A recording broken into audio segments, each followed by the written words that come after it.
ഉപരാഷ്ട്രപതി തെരഞ്ഞെടുപ്പിൽ NDA സ്ഥാനാർത്ഥി CP രാധാകൃഷ്ണന് പിന്തുണ തേടി പ്രതിപക്ഷത്തെ കാണാൻ BJP. പ്രതിപക്ഷവുമായി സംസാരിക്കുമെന്ന് ദേശീയ അധ്യക്ഷൻ JP നദ്ദ വ്യക്തമാക്കിയിരുന്നു. തമിഴ്നാട്ടിൽ നിന്നുള്ള നേതാവിനെ പിന്തുണയ്ക്കുമോ എന്നതിൽ DMK നിലപാട് വ്യക്തമാക്കിയിട്ടില്ല. രാവിലെ ചേരുന്ന യോഗത്തിൽ ഇന്ത്യ സഖ്യം ഉപരാഷ്ട്രപതി സ്ഥാനാർത്ഥിത്വം ചർച്ച ചെയ്യും. വാർത്തയുടെ വിശദാംശങ്ങളുമായി രാകേഷ് ആണ് ചേരുന്നത്. രാകേഷ്, അപ്രതീക്ഷിതമായ നീക്കമായിരുന്നു BJPയുടെ ഭാഗത്ത് നിന്നുണ്ടായത്. തമിഴ്നാട്ടിൽ നിന്ന് ഒരു ഉപരാഷ്ട്രപതി എന്നത് ഒട്ടേറെ വിമർശനങ്ങൾക്കുള്ള മറുപടി കൂടിയാണിത്. പ്രത്യേകിച്ച് ഹിന്ദി ഹൃദയഭൂമി വാദം ഉന്നയിക്കുന്നവർക്ക് മറുപടിയാകുന്നു തമിഴ്നാട്ടിൽ നിന്നുള്ള ഒരു ഉപരാഷ്ട്രപതി എന്നത്. ഒപ്പം ഇന്ത്യ സഖ്യത്തിനകത്ത് വിള്ളൽ വീഴ്ത്തുന്ന നീക്കമായി അതിനെ വിലയിരുത്തേണ്ടി വരുമല്ലോ. പ്രത്യേകിച്ച് DMKയുടെ നിലപാട് എന്താകും എന്നത്. അങ്ങനെ വളരെ നിർണായകമായ നീക്കങ്ങളും ചർച്ചകളുമല്ലേ ഇനി തുടരാനുള്ളത്? അഭിലാഷ്, ചില ആലോചനകളുടെ കൂടി അടിസ്ഥാനത്തിലാണ് CP രാധാകൃഷ്ണൻ എന്ന പേരിലേക്ക് ഏതായാലും BJP എത്തിച്ചേർന്നിരിക്കുന്നത്. കാരണം തമിഴ്നാട്ടിൽ നിയമസഭാ തെരഞ്ഞെടുപ്പ് അടുത്ത വർഷം നടക്കാനിരിക്കുന്നു. ഒപ്പം തന്നെ അഭിലാഷ് സൂചിപ്പിച്ച പോലെ തന്നെ ഇന്ത്യ സഖ്യത്തിൽ ഒരു ആശയക്കുഴപ്പം ഉണ്ടാക്കുക എന്നൊക്കെ തന്നെ ഇതിൻ്റെ ലക്ഷ്യങ്ങളാണ്. കാരണം തമിഴ്നാട്ടിലെ തന്നെ കൊങ്കുനാട് മേഖലയിൽ നിന്നുള്ള നേതാവാണ് CP രാധാകൃഷ്ണൻ. കോയമ്പത്തൂർ അടക്കമുള്ള മേഖല ഉൾപ്പെടുന്ന കൊങ്കുനാട് പരമ്പരാഗതമായി BJPയുടെയും ഒപ്പം തന്നെ ADMKയുടെയും ശക്തി കേന്ദ്രമാണ്. അവിടേക്ക് കടന്നു കയറാനുള്ള ശ്രമം DMK പലപ്പോഴായി നടത്തിയിട്ടുണ്ട്. ഏറ്റവും ഒടുവിൽ കഴിഞ്ഞ ലോക്സഭാ തെരഞ്ഞെടുപ്പ് നോക്കുകയാണെങ്കിൽ അവിടെ ഇന്ത്യ സഖ്യത്തിൽ CPM മത്സരിച്ച സീറ്റായിരുന്നു കോയമ്പത്തൂർ. അവിടെ DMK തന്നെ സ്വന്തം സ്ഥാനാർത്ഥിയെ നിർത്തുന്നതും വിജയിപ്പിച്ചെടുക്കുന്നതും ഒക്കെ തന്നെ കണ്ടതാണ്. മാത്രവുമല്ല, ഗൗണ്ടർ സമുദായം ുള്ള നേതാവാണ് CP രാധാകൃഷ്ണൻ. നേരത്തെ ഗൗണ്ടർ സമുദായത്തിനുള്ള നേതാവായിരുന്നു പളനിസ്വാമി. അവിടെ പളനിസ്വാമി ഗൗണ്ടർ സമുദായത്തിനുള്ള നേതാവാണ്. ഒപ്പം തന്നെ അണ്ണാമലയും ഇതേ സമുദായത്തിനുള്ള നേതാവാണ്. പക്ഷേ അണ്ണാമലയെ മാറ്റിക്കൊണ്ടാണ് പിന്നീട് തേവർ സമുദായത്തിനുള്ള നായനാർ നാഗേന്ദ്രനെ BJP സംസ്ഥാന അധ്യക്ഷനാക്കിയതൊക്കെ. അപ്പോൾ ഈ സമുദായങ്ങളെയൊക്കെ തന്നെ ഒപ്പം നിർത്താനുള്ള ശ്രമങ്ങൾ നടത്തുന്നുണ്ട്. അതിൻ്റെ കൂടി അടിസ്ഥാനത്തിലാണ് CP രാധാകൃഷ്ണൻ എന്ന പേരിലേക്ക് വരുന്നത്. കൂടാതെ 2 തവണ കോയമ്പത്തൂരിൽ നിന്നുള്ള MP ആയിരുന്നു CP രാധാകൃഷ്ണൻ. DMKയുടെ പിന്തുണയോടുകൂടി 99-ൽ അദ്ദേഹം വിജയിക്കുകയും ചെയ്തിട്ടുണ്ട്.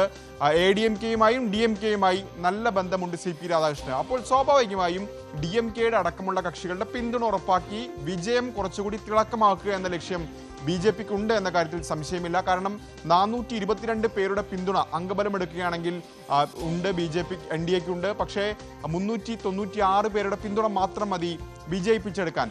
പക്ഷേ അതുകൊണ്ട് തന്നെ കൂടുതൽ ആളുകളുടെ വോട്ട് ഉറപ്പിച്ചുകൊണ്ട് വിജയം കൂടുതൽ തിളക്കമാക്കുക എന്ന ലക്ഷ്യമാണ് BJPക്കുള്ളത്. കഴിഞ്ഞ തവണയും നമുക്കിത് കാണാൻ സാധിക്കും. കാരണം ജഗ്ദീപ് ധൻകർ സ്ഥാനാർത്ഥിയായതിനു പിന്നാലെ തൃണമൂൽ കോൺഗ്രസ് പിന്തുണയ്ക്കുന്ന അല്ലെങ്കിൽ വോട്ടെടുപ്പിൽ നിന്ന് വിട്ടുനിൽക്കുന്ന സാഹചര്യത്തിലേക്കൊക്കെ തന്നെ കഴിഞ്ഞ തവണ പോയിരുന്നു. ഏതായാലും പ്രതിപക്ഷവുമായി സംസാരിക്കുമെന്ന് ഇന്നലെ തന്നെ JP നഡ്ഡ വ്യക്തമാക്കിയിരുന്നതാണ്. കാരണം ഏകകണ്ഠമായ ഒരു തെരഞ്ഞെടുപ്പ് സർക്കാർ ആഗ്രഹിക്കുന്നുണ്ട്, BJP ആഗ്രഹിക്കുന്നുണ്ട്. അതിന്റെ ഭാഗമായി ഇപ്പോൾ രാജ്നാഥ് സിംഗ് മല്ലികാർജുൻ ഖാർഗെയുമായി ചർച്ച നടത്തി കഴിഞ്ഞു. സ്റ്റാലിൻ അടക്കമുള്ള നേതാക്കളെയും അമിത്ഷയോ അല്ലെങ്കിൽ രാജ്നാഥ് സിംഗോ വിളിക്കും എന്നാണ് ഇപ്പോൾ BJP നേതാക്കൾ അറിയിച്ചിരിക്കുന്നത്. ഏതായാലും ഇന്ത്യ സഖ്യത്തിന്റെ ഇനിയുള്ള നിലപാട് എന്ത് എന്നുള്ളത് നിർണായകമാണ്. പ്രത്യേകിച്ച് സ്ഥാനാർത്ഥി ഉണ്ടാകുമോ, ഉണ്ടെങ്കിൽ തന്നെ ആര് എന്ന ചോദ്യമാണ് ഉയരുന്നത്. ഇന്ന് ഏതായാലും ഖർഗെയുടെ സാന്നിധ്യത്തിൽ യോഗം ചേരുന്നുണ്ട്. ആ ഉപരാഷ്ട്രപതി സ്ഥാനാർത്ഥിത്വം സംബന്ധിച്ച കാര്യങ്ങൾ ചർച്ച ചെയ്യും. കോൺഗ്രസിന്റെ മനസ്സിൽ ഏതായാലും ചില പേരുകൾ ഉണ്ട് എന്നാണ് ഇപ്പോൾ ലഭിക്കുന്ന വിവരം. അത് ഈ യോഗത്തിൽ ഏതായാലും കോൺഗ്രസ് നേതാക്കൾ, ഖർഗെ അടക്കമുള്ള നേതാക്കൾ അറിയിക്കുകയും ചെയ്യും.